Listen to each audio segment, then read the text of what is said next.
दोस्तों, क्या आप लोगों ने कभी एक ऐसे बॉम्ब के बारे में सुना है कि जिसको अगर किसी देश पर गिराया जाए तो किसी की भी मौत ना हो, एक भी बंदे की मौत ना हो, लेकिन उसके बावजूद भी जिस देश पर वो गिराया जा रहा है वो पूरा देश ही जाम हो जाए, वो पूरा देश थम जाए, पैरालाइज्ड हो जाए, मतलब कुछ करने के काबिल ही ना रहे। बिना किसी मौत के ही वो पूरा देश हार जाए, पूरी तरीके से खत्म हो जाए। सुना है? नहीं सुना होगा, लेकिन इस तरह का एक बॉम्ब हमारी इस दुनिया में पाया जाता है। आजकल बहुत ज़्यादा चर्चाओं में है। क्यों? क्योंकि ये रिपोर्ट्स आ रही हैं कि इज़राइल इस तरह के बॉम्ब का इतिहास में पहली बार इस्तेमाल कर सकता है, दुनिया को दिखा सकता है कि ये जो बॉम्ब होता है इस तरह का, उसका अटैक कैसा होता है और किसके ऊपर करने की रिपोर्ट आ रही है, किसके ऊपर कर सकता है। तो रिपोर्ट्स हैं कि ये हमला हो सकता है ईरान के ऊपर। दरअसल कुछ दिन पहले ही इजराइल की तरफ से अटैक किया गया था ईरान के ऊपर, सीरिया के अंदर। सीरिया में जो इजराइल की एम्बेसी है वहां पर अटैक हुआ था।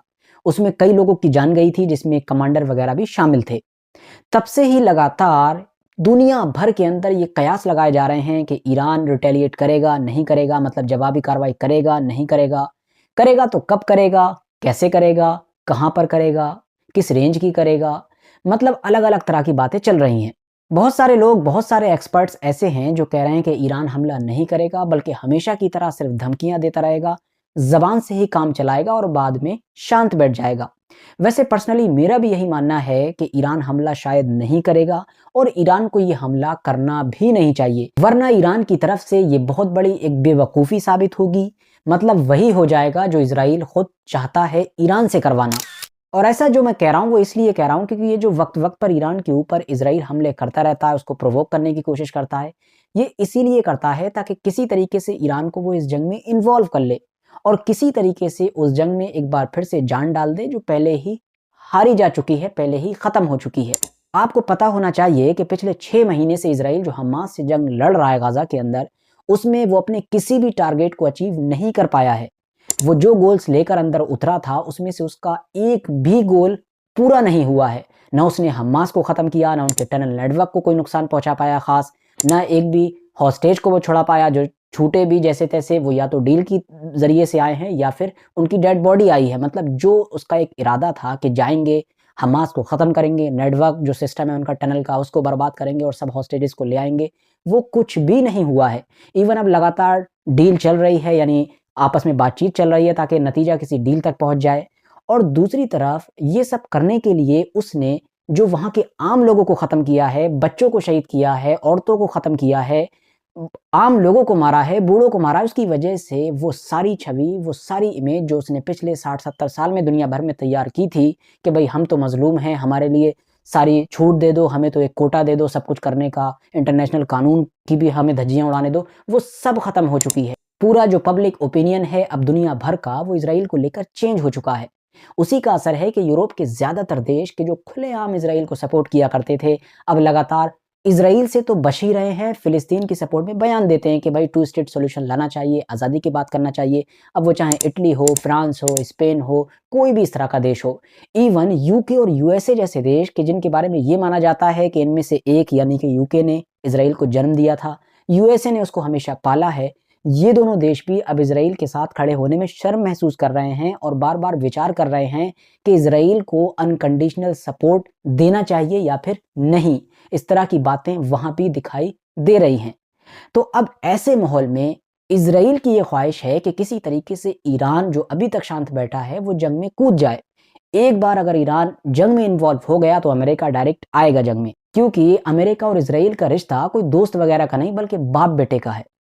अमेरिका का सुपर पावर का जो स्टेटस है वो इसराइल पर डिपेंड है और इसराइल का जो पूरा वजूद है वो अमेरिका पर डिपेंड है। तो कुल मिलाकर इसराइल चाहता है कि ईरान जंग में आ जाए और उसके बाद जो मैंने ये पूरा रायता फैलाया है इसको अमेरिका समेटे, अमेरिका ईरान से जंग करे।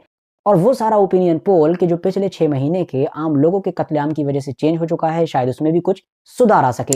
लेकिन दोस्तों, अब कुछ अमेरिकी रिपोर्ट्स में ये दावा किया गया है कि इस बार शायद ईरान ये इरादा कर चुका है, ये नियत कर चुका है कि उसको बदला लेना है, यानी कि वो जवाबी कार्रवाई इसराइल के ऊपर करेगा। इवन ईद के बयान में भी ईरान की तरफ से ये दोहराया गया ईद वाले दिन कि हम इसराइल को जवाब देंगे, हम इसराइल के ऊपर जवाबी कार्रवाई करेंगे। तो कुल मिलाकर अब खतरा बढ़ता जा रहा है कि शायद इस बार ईरान इसराइल के ऊपर अटैक करेगा ही करेगा, जो एक बड़ी जंग के रूप में बदल सकता है। तो जब इस तरह की खबरें आईं तो ज़ाहिर है इज़राइल की तरफ से भी आया कि अगर भाई हमारी ज़मीन पर हमला करोगे तो हम भी तुम्हारी ज़मीन पर ही यानी ईरान के अंदर ही हमले करने शुरू करेंगे। और इसी माहौल के अंदर कुछ रिपोर्ट्स ये दावा कर रही हैं कि अगर ईरान की तरफ से इज़राइल पर अटैक होता है तो पॉसिबिलिटीज़ हैं कि इज़राइल पहली बार इतिहास में ईएमपी बॉम्ब का इस्तेमाल करेगा और दुनिया को इतिहास में पहली बार दिखाएगा कि ईएमपी का एक जो अटैक होता है इस बॉम्ब का वो किस तरह का होता है। अब सवाल ये है कि आखिर ये ईएमपी है क्या? ये किस तरह का बॉम्ब है? और क्यों ये कहा जा रहा है कि अगर इस तरह का कोई अटैक इज़राइल की तरफ से किया जाता है, मतलब इस हथियार का इस्तेमाल किया जाता है, तो थर्ड वर्ल्ड वॉर भी हो सकती है। ईएमपी और जिसको ई बॉम्ब भी कहते हैं उसकी फुल फॉर्म है इलेक्ट्रोमैग्नेटिक पल्स बॉम्ब इसे कहा जाता है, इसकी फुल फॉर्म है। और इसके बारे में ये माना जाता है कि जब ये ऊपर से आसमान से किसी भी मुल्क के ऊपर गिराया जाता है तो इसके गिरते ही जो इससे पल्स वगैरह निकलती हैं वो सबसे पहले वहाँ का जो इलेक्ट्रिसिटी का पूरा सिस्टम होता है, जो पोल वगैरह होते हैं उनको टारगेट करती है। देखते ही देखते सारे पोल वगैरह पर आग लग जाती है, बिजली खत्म होना शुरू हो जाती है। चंद लम्हों के अंदर जिस देश के ऊपर ये गिराया जाएगा उसके जो बड़े-बड़े शहर होंगे उनका पूरा जो इलेक्ट्रिसिटी सिस्टम होगा वो जाम हो चुका होगा। अब जब एक शहर की या एक देश की तुम बिजली खत्म कर दोगे तो फिर वो क्या कर पाएगा? मिसाल के तौर पर अगर ईरान के ही ऊपर ये अटैक कर दिया जाए तो डिफेंस से जुड़ी हुई ज़्यादातर चीज़ें उसकी काम करना ही बंद कर देंगी। क्योंकि भाई इलेक्ट्रिसिटी तो हर किसी को चाहिए होती है। जो न्यूक्लियर साइट वगैरह हैं वहाँ पर भी इलेक्ट्रिसिटी तो चाहिए, तो वो भी सब जाम हो जाएगा। तो कुल मिलाकर चंद लम्हों के अंदर ये बॉम्ब किसी भी पूरे देश को पैरालाइज़्ड कर सकता है, बिल्कुल शांति के साथ, बिना किसी खून खराबे के साथ। वैसे यहाँ पर गौर करने वाली बात ये है कि भले ही इस ई बॉम्ब से रिलेटेड लगातार ये दावे किए जा रहे हैं कि ये जिस देश पर भी गिरेगा पूरे देश को बिना किसी मौत के, बिना किसी खून खराबे के ख़त्म कर देगा, जाम कर देगा। लेकिन मैं ये सोच रहा था कि आखिर ये कैसे मुमकिन है कि अगर किसी एक बॉम्ब से ऐसी पल्स निकल रही है कि जो पूरे इलेक्ट्रिसिटी सिस्टम को जाम कर दे रही है, हर चीज़ को ख़त्म कर दे रही है, डिवाइस को, तो आखिर वो इंसानों को कोई नुकसान नहीं पहुँचाएगी। यकीनी तौर पर पहुँचाएगी ही। हो सकता है उसका इमीडिएट यानी कि फ़ौरन कोई असर ना हो इंसानों के ऊपर, इंसानियत के ऊपर, लेकिन बाद में होगा ज़रूर। बाकी आप लोग कमेंट्स बॉक्स में इससे रिलेटेड अपनी कीमती राय ज़रूर दें कि आपको क्या लगता है, इसका असर इंसानों पर भी होता होगा या नहीं? बाकी इसके बारे में भी ज़रूर बताएँ कि ईरान जो इतने दिनों से लगातार धमकियाँ दे रहा है और दुनिया में अलग-अलग तरह के कयास लगाए जा रहे हैं, आपको क्या लगता है कि इस बार भी ईरान सिर्फ़ ज़बान से काम चलाएगा या वाक़ई हमला करेगा इज़राइल के ऊपर? और अगर हमला कर देगा तो उसके नतीजे क्या होंगे? बाकी आज की अपनी वीडियो को हम यहीं पर ख़त्म करते हैं। मिलते हैं बहुत जल्द ही एक और नई वीडियो के साथ।